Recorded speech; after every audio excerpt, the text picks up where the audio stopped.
Naomi's Sad Journey. Once upon a time, in a land called Moab, there lived a woman named Naomi. Naomi was from Bethlehem, but she had moved to Moab with her husband and 2 sons. Sadly, her husband passed away. Then, years later, both of her sons passed away too. Naomi felt very sad and alone. She told her daughters-in-law, Orpah and Ruth, "I'm going back home to Bethlehem. You should stay here with your families."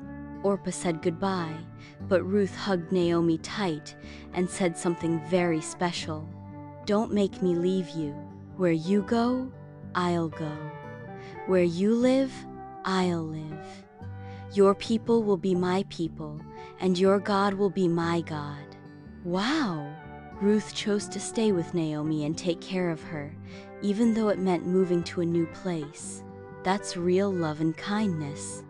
Working in the fields. When Ruth and Naomi got to Bethlehem, they didn't have much food.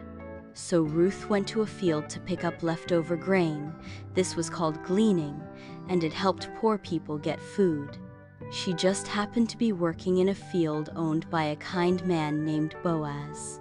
Guess what? Boaz was part of Naomi's family. Boaz saw how hard Ruth worked and how kind she was to Naomi. He said to her, "I've heard all the good things you've done. May God bless you for your kindness." Then Boaz made sure Ruth had plenty of food and stayed safe in his fields. A new family. Naomi was so happy when she heard about Boaz. She came up with a plan, and soon Boaz and Ruth got married. And guess what? Ruth and Boaz had a baby named Obed. Obed would one day become the grandfather of King David, and later, Jesus would come from their family too. The big lesson. Ruth's story shows us the power of love, kindness, and trusting God. Ruth didn't have to stay with Naomi, but she did.